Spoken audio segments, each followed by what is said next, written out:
Hello मैत्रिणींनो, आज आपण लिटल कान्हा बनवूयात. म्हणजे छोट्याला आपल्या कान्हाचा लूक देऊया, कृष्णाचा लूक देऊया. जन्माष्टमी जवळ आली म्हणून म्हणलं आपण हा लूक तयार करूयात. तर ह्यासाठी तुम्हाला दुपट्टा लागणार आहे. कोणत्याही तुमचा डार्क कलरचा असू दे दुपट्टा किंवा कोणताही असू दे. पण थोडासा बनारसी घेतलेला आहे. दुपट्ट्यामध्ये जर थोडा काठाचा कलर वेगळा असेल तर आणखी छान धोती ड्रेप होईल. मी दोन्हीकडे सेम माप घेतलेलं आहे आणि मध्ये दोन छानशा गाठ मारलेल्या आहेत. आतमध्ये त्याला छोटीशी पॅन्ट घालावी म्हणजे त्याला टोचणार नाही आपला दुपट्टा. आता एक बाजू मी मागे घेतलेली आहे आणि त्याला आपण छोट्या छोट्या प्लीट्स करूयात. जी बाजू मागे घेतलेली आहे त्याच्या काठ दिसेल अशा पद्धतीने त्याच्या आपण प्लीट्स घेऊयात. माझं बाळ 2.5 वर्षाचं आहे, त्यामुळे तर धोती मला वाटतं थोडासा 1 तासाच्या कार्यक्रमापर्यंत धोती ठेवू शकतो किंवा हा लुक ठेवू शकतो. तुम्ही स्कूलमध्ये पण वेअर करू शकता, म्हणजे थोड्या वेळासाठी जर कार्यक्रम असेल तर नक्की वेअर करू शकता. आता आपण काठ दिसेल अशा पद्धतीने छोटे छोटे प्लीट्स केलेले आहेत आणि आतमध्ये राहिलेला भाग टक करूयात.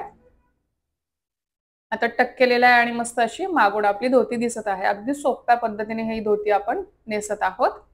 आता जो पुढचा भाग आहे उरलेला त्याच्या पण आपल्याला प्लीट्स करायच्या आहेत व्हिडिओमध्ये दाखवल्याप्रमाणे.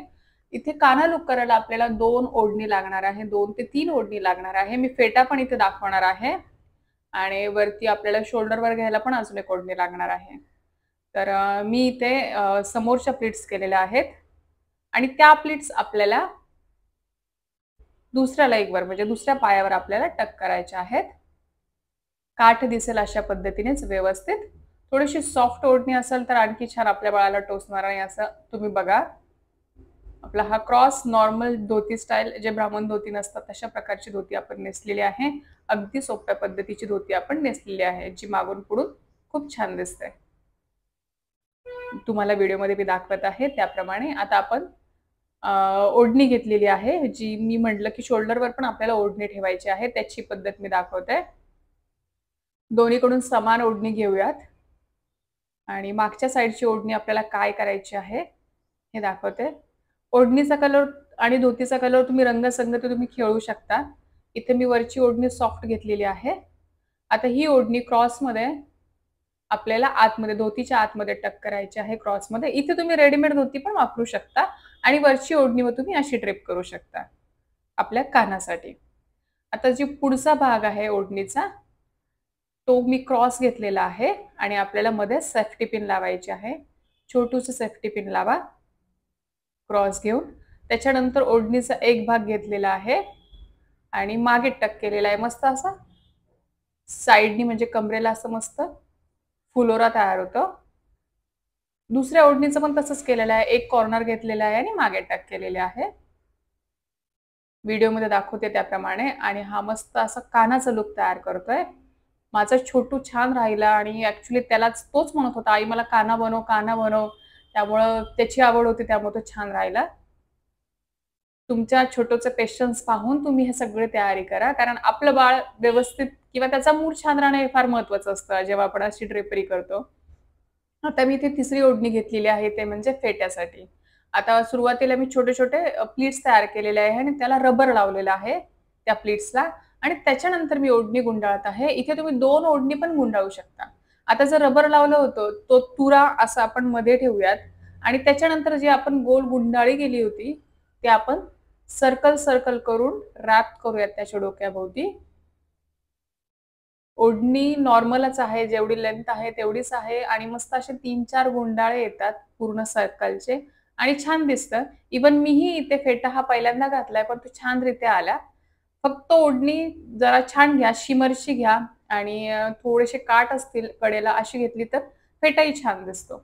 आणि फेटेलाही तुम्ही थोडीशी माळ वगैरे कुंदनची माळ घालून हलकी-फुलकी माळ घालून सजवू शकता किंवा एखादा ब्रोच लावू शकता, साडी पिन लावू शकता तिथे फेट्याला मध्यभागी.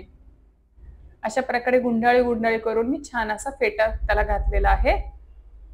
इथे ब्रोच वगैरे नाही लावला मी म्हणजे कारण एवढंच करू दिले त्यांनी मला तेच खूप आहे.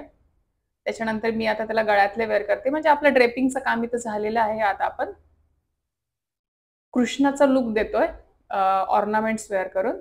इथे 2 गळ्यातले घातलेले आहे. नंतर पण मी तिसऱ्या गळ्यातला ट्राय केलंय त्याला.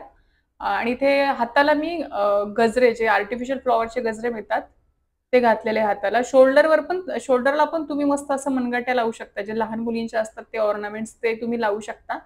पण शोल्डरला म्हणजे खाली बाजूबंद म्हणून पण याने ठेवले असते का नाही मला माहित नाही, म्हणून मी नाही ते घातल्या.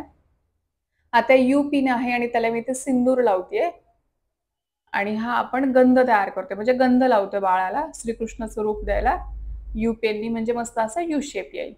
तुम्ही सिंदूरच्या ऐवजी कुंकू पण लावू शकता. आणि त्याच्यानंतर सिंदूरचेच मी छोटे छोटे डॉट्स देत आहे. याच्यामध्ये तुम्ही व्हाईट कलरचे डॉट्स देऊन पण सजू शकता. व्हाईट कलरचा गंध माझ्याकडे नव्हता, पण तुम्ही लावला की अजून छान दिसेल ते. मी फक्त रेड कलरचा सिंदूर बाजूला पण लावलेला आहे, मध्ये यू शेप देऊन.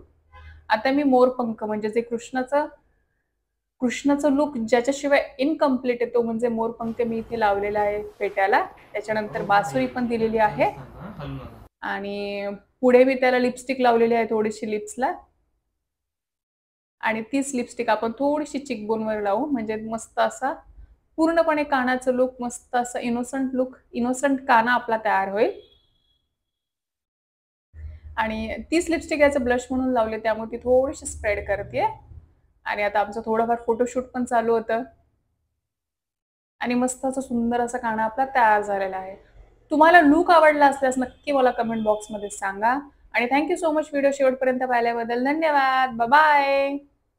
आणि इंस्टाग्रामला फॉलो करायला विसरू नका.